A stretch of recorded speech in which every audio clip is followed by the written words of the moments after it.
Hey guys, I am driving to an appointment and I stopped because something was on my mind that I wanted to share. When you're dealing with complex post-traumatic stress disorder, as many people who have interacted with me are dealing with, as I myself am recovering from and dealing with, and will most likely just be revisiting throughout my life and just processing and dealing with. I don't really expect it to go away. I just simply want to have a different relationship with it. And on that note, I sometimes struggle with fear. Not fear of doing something, not fear of something specific happening.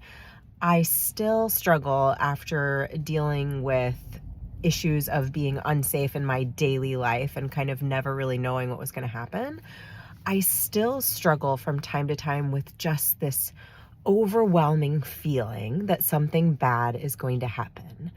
Now, when it comes to fear, the interesting thing about fear is initially it's important and helpful, and that intuition you have about things, that pit in your stomach, can actually be helpful because it's telling you something that maybe you consciously aren't aware of, but your nervous system is responding to, and it wants you to respond to, right? It is warning you.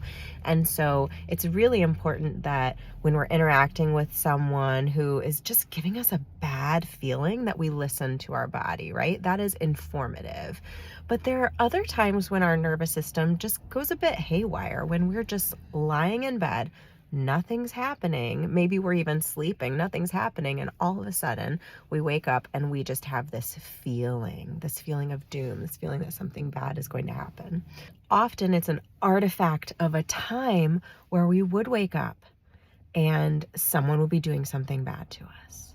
Or we would wake up and we would never know what that day would look like. We wouldn't know if it was going to be a good day based on this person, or if it was going to be a really bad day, or if it was just going to be an unsure day, which sometimes was just as bad or worse than the bad days. Unsure, that's a bad place to be in.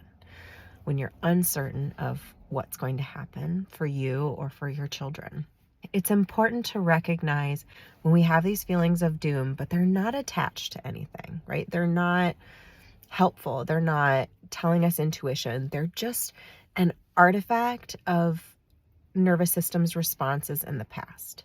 So if I woke up with someone standing over me repeatedly, and now less often I'm waking up with a feeling of doom and uncertainty at that same time of night, and no one's standing over me, I don't need to respond to it in the same way. I'm not unsafe in that moment, but I can respond to it, to what we often refer to as gently parenting ourselves, to say, hey, you're okay. Yes, this used to happen and you used to be unsafe when you'd wake up. You're safe now. You're okay.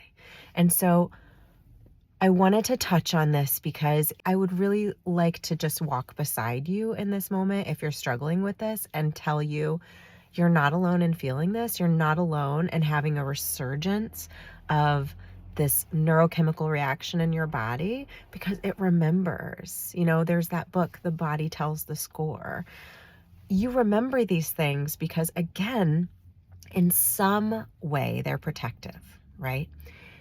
You are going to try to not be in that situation again because your nervous system has learned. It has learned this doesn't feel good. This isn't safe. I don't want this. I want to protect myself. But you also, in the frontal part of your brain that's higher processing, higher thinking, higher acting, you get to tell the part of your brain that's important in fight or flight, you get to say, okay, we're more connected now. The front part of my brain that's higher level processing is now engaged. We don't have to be in fight or flight. We're okay. I can use some tools to work on regulating my nervous system when it goes a little haywire. So don't feel bad if you are having these moments where your nervous system is basically remembering things that used to happen that aren't happening anymore and getting triggered when it's not required to be in that fight or flight mode. That's okay. It's been in this fight or flight mode potentially for a really long time, and we can't expect it to not necessarily have those knee-jerk reactions, but we can work with it to try to figure out how we're going to bring ourselves back to regulation. Are we going to do deep breathing? Are we going to visualize? Are we going to use something that's really helpful to actually talk about present things to bring us out of the past and bring our nervous system into the present? Breathing can do that, but also it can be really helpful to just look around and say, I'm safe. I'm in my room. The doors are locked. I'm in my house. The doors are locked. The alarm's not going off. My neighborhood is safe. My town is safe.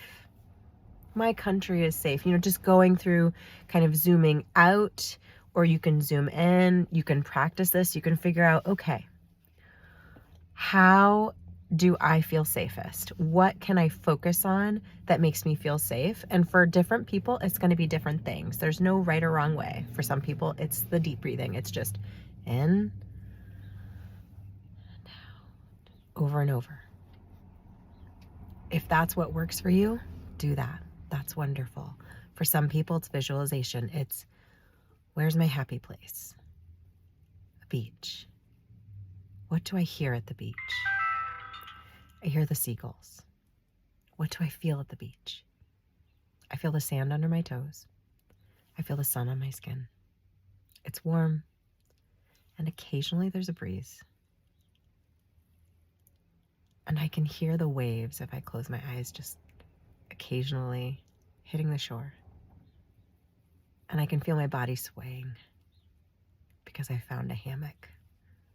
And I feel so safe here. And then just see how your body feels in that moment. There are many options. Try to focus on one option when you're in that moment of dysregulation of your nervous system, but you are safe. You are truly safe. Let's figure out a way to remind your body that you're safe now. Please comment your experience or tools that help you. Please, if you know someone who could benefit from this discussion, share this video. I would love to help as many people as possible with this message of it's okay. It's okay. Because honestly, it's okay. It's going to be okay. And if it's not okay in this moment, we're going to work to getting to the place where it's okay. So that even in the moments where things are not going the way that they should or that we want, we know what to do to stay centered in who we are so that we can keep moving towards the future that we want, that we deserve, that we choose for ourselves. We choose for ourselves. And we no longer relinquish ourselves, our nervous systems, our emotions, our feelings, our state of being to people or circumstances or situations that don't benefit us, don't serve us. We don't do that anymore. Use these techniques, tell me how it goes, and I'll talk to you soon.